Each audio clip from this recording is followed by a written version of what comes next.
Türkmenistan Durnukluluk Adasyp yarım resmi Orient Nokot Tomun Eşir Birleşen Ştatlaryň Döwlet sekretarinyň Günorta we Merkez Aziýa işleri boýunça kömekçisi Donald Luny sitirleýär. ABC resmi bu tesbirler Merkez Aziýanyň beýleki ýurtlaryna soňky 2 ýylyň dowamyna bolup geçen halka ýaklanmalaryna, köpçüliklerin protestleri we dartgynlyklara salgylanyp 7 noýabrda Aşgabatda geçiren metbuat ýygynyny aýdypdyr. Donald Lu 6 noýabr 11 noýabr aralygyna Türkmenistana, Özbekistana we Gazagystana sapar edýär. ABC resmi ýanwar aýyna Gazagystana bolup geçen halk gozgalaňlaryny, 2 ýyl ozar Kyrgyzstana bolup geçen öwrülüşikleri, tom saýlaryna Täjikistanyň Dagly Badaxşan awtonom sewtine bolup geçen çakmyşyklary we Özbekistanyň Garagalpagystan sewtine bolup geçen köpçülik protestlerine salgylanyp bu wakalar bilen deňeşdirileni Türkmenistanyň durnukluluk adasyal bolup görünýänini aýdypdyr. Glasgow Uniwersitetiniň professory Ewraziýa boýunça bilermen Luka Ancheski ýokary derejeli ABC diplomatynyň Türkmenistan baradaky tesbirlerini we bu tesbirleriň türkmen mediasyny şöhrelendirişini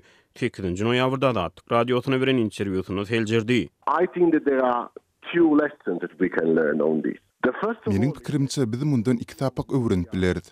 Birinjilik bilen türkmen mediasy ýurt içine halkara habarlary açaçan taýlap berýär. Biz türkmen mediasynda Ukrainadaky urus barada hiç zat işitmedik. Koronavirus pandemiyasy barada kän zat işitmedik. Ýöne ynha. Häzir welin biz türkmen mediasynda birden Amerikanyň diplomatynyň tesbirleri bardy işdýäris. Bu elbetde meni bu habaryň rejimi dawarlandyrmaga gönükdirilendigini pikirlenmäge iterýär. Sebäbi olar bu habary ilata ýetirenlerinde Amerikan hökümetiniň Türkmenistanyň magtylmaly rejimdigini aýdandygy baradaky pikiri hudurlaýarlar. Meniň gelen ikinji netijem, bu megerim iň möhüm netije. Ýagny Amerika daşary siýasatynda, hususan da Merkez Aziýada alyp barýan daşary siýasatynda özüniň nähili gymmatlyklarynyň we kadrlarynyň bardygyny aňlamakda uğruny ýitirdi. Sebäbi elbetde eger siz durnuklulugy protestleriň bolmazlygy bilen deňeçer hasaplasaňyz, bu mümkin bolup biler. Ýöne bu ýalňyş bolardy. Sebäbi biziň hemmämiz Türkmenistandaky durnuklulugyň awtoritar durnuklulukdygyny bilýäris. Bu durnukluluk elbetde gysga möhletli. Bu durnukluluk hukuklaryň bozulmagy arkaly, zulüm arkaly, mediany temetmek arkaly saklanýar. Üstesine de iň möhümi bu uzak möhletli durnukluluk däl. Meniň pikirimçe Amerikan diplomaty siýasat ýalňyşyny göýberdi. Oýlanşyksyz ýalňyş göýberdi. Men muny başgaça düşündirip bilmeýärin. I will not define any other way. ABC ýödüniň daşary siýasatyny we halkara gatnaşyklarda demokratik ýörelgileri, insan mertebesiniň hormatlanmagyny we adam hukuklarynyň götergilenmegini ileri tutýar. İnsan hukuklaryny goraýjy halkara hasabatlarda Türkmenistanyň hökümeti insan hukuklaryny depelemekde, raýatlaryň ezhar azatlyklaryny çäklendirmekde tanqid edilýär. Türkiýede Türkmenistany barýan uçarlary bilet almagyňdaşynda ýene-de batawaslyk göredi. Azatlyk İstanbuldaky habarçysy Ahmet Rahmanow munyň ýurtda bir kanun galýan Türkmenistanlylaryň 10 noýabr çenli serhetden geçen ýagdaýynda deportasiýa edilmejekdigi baradaky habarlar bilen baglanyşyklydygyny aýdýar. Koronavirus pandemiýasy sebäpli halkara uçarlaryň togtadylmagy derhal 2020-nji ýylyň 4 martyndan soň Türkiýede bir kanun galan daşary ýurt raýatlary 2022-nji ýylyň 10 noýabryna çenli Türkiýany meýletini terk etseler, Türkiýe mundan beýle aksiýa. Bu ýurda mundan beýle aksiýagat etmek gadagançylygyndan gutulurlar ýöne 10 noýabrdan geç halyn halatynda deportasiýa barada bellik ediler diýilip migrantlar meseleleri boýunça modum danışmanlyk atly konsultasiýon gullugynyň habarynda edilýär. YouTube'da peýda bolan bu habarda 2020-nji ýylyň 4 martyndan soň Türkmenistanyň raýatlarynyň şol sanda ýaşamak üçin ruhsatnama almadyk we Türkiýede ýaşamak baradaky kanuny bozanlaryň ýagdaýy aýratyn bellenýär. Şol sebäpli öz ýurduna dolanmak isleýän Türkmenistanyň raýatlary esasany 2020-nji ýylyň 4 martyndan soň bir kanun immigrantyň ýagdaýyna düşenleri işlerini goýup bilet tapsynlar, soňky günlere çenli garaşman mümkin boldugyny gysga wagtda ýola çykdyn. Şol wagtyň özünde de aeroportda viza düzgünleriniň bozulmagy boýunça ofise baryp resmi namalaryny doldurmagy ýatdan çykarmaň diýip bu gullugyň YouTube kanalynyň alyp barajysy Hulya Taş aýdýar. Onuň sözlerine görä bu düzgün Türkiýanyň migrasiýa geňeşiniň 2020-nji ýylyň 15-nji iýununda yglan eden pandemiýa sebäpli ýurdy terk etmedik daşary ýurtlularyň ýagdaýy bilen baglanyşykly karar esasynda ketgitlenýär. Azatlyk radiosynyň İstanbuldaky habarçysynyň sözlerine görä Türkmenistanyň käbir raýatlary bu habary Türkmenistanyň konsullugyndan bilipdir. Baralykda deportasiýa edilmekden gutulmak we soňra Türkiýe ýene gaýdyp barmak mümkinçiligini saklamak üçin Türkmenistana gitmäge isleg bildirýänler soňky günlerde köpelipdir.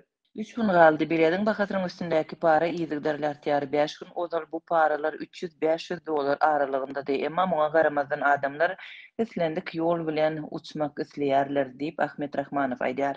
Şeride migrantlar meseleleri boýunça konsultasiýon gullugynyň habarynda 10 noýabrdan öň Türkiýany terk edip Türkmenistana baran türkmen raýatlarynyň dokumentlerine ne Türkiýede ne de Türkmenistanda deportasiýa hakynda möhür batyljakdygy bellenýär. Şol bir wagtda hadabat aýdylmagyna görä 2020-nji ýylyň 4 martyna çenli, ýagny pandemiýa başlanmazdan odal Türkiýede bir kanun ýaşan türkmen raýatlaryna jerimelerin hemmesini töleseler-de Türkiýe'ye gaýtmak gadagan ediler. Migrantlar meseleleri boýunça konsultasiýon gullugynyň YouTube kanalyndaky maglumatda deportasiýa belligini alsaňyz Türkmenistan döwleti size öz ýurduňyzy terk etmäge ruhsat berermi? Bu esasy sorag diýilip bellenýär. Azatlyň habarçysy Türkmenistanyň Istanbuldaky konsullugynyň özünden maglumat alyp bilmedim. Şuňlar Marwe vilayatynyň Marwe Bayramaly şäherlerinde polisiýanyň ýol gödäwçiligi gullugynyň işgärleri ýagyş diňen badyna köçelere çykyp, daşky görnüşi hapa ulaglara jerime ýazmak ýa-da sürüjilerden para almak çärelerini güýçlendirdiler. Bu barada Azatlyk radiosynyň habarçysy Sewitden maglumat berdi. Polisiýanyň ýol gödäwçiligi gullugynyň işgärleri etraplardan we obalardan şähere girilýän ýerde durýarlar. Olar ulaglary saklap sürüjilere ulagyň hapa diýip jerime ýazjakdyklaryny aýdýarlar. Ya da 20 manat para sorýarlar. Olar sürüjilere özüň saýla diýýärler. Dip bu ýagdaýy başdan geçiren marly ulaw eýesi anonimlik şertinde aýtdy. Onuň sözlerine görä ulaw eýeleriniň aglabasy 50-100 manat aralygyndaky jerimeni tölemeň deregine üstesine de jerimeni tölemek bilen baglanyşykly bürokratiki işlerden gaça durmak üçin para bermegi saýlap alýar. Şol bir wagtda da sürüjiler ýagynly günlerde ulawlary arasda saklamagyň hemişe mümkin däldigini aýdyp, munyň raýatlardan pul talamagyň ýene bir usulydygyny belleýärler we bu çärelere ören nägile bolýarlar.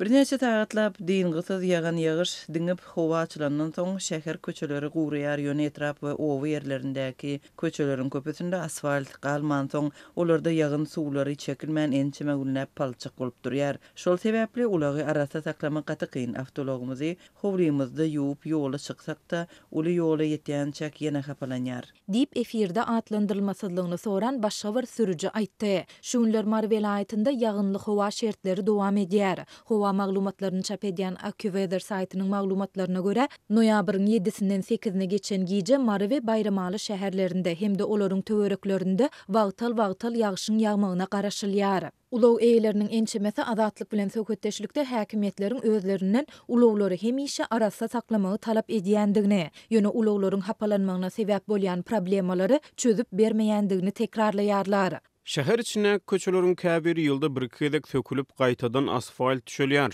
Ýolbaşçylar munyň sebäbini prezidentiň şol köçelerden geçjekdigi bilen düşündirýärler. Ýöne oby ýerlerine Sowet döwründen bäri bejeriş işleri geçirilmedik köçeler bar. Bu köçeleriň asfalty hatardan çykyp olar oýulyp dur. Ýaşaýjylar köçeleriň oýun ýerlerine çagylýa gum döküp ulaw geçirýär edýärler. Ýagyş ýagsa bu köçelerdäki ýagyn tuwlary we palçyklar ençeme günläp käte hepdeläp saklanýar. Bu köçelerden geçip ulawyny nädip arasda saklamaly? Dip marly sürüji sonra bilen sözünü jemledi. Soňky 10 ýyldan gowrak wagt bäri Türkmenistanyň häkimetleri tarapyndan awtolawlaryň daşky keşfine uly üns berilýär. Munyň bilen baglykda häkimetler gadançylyklaryň ençemesini güýje girdiler.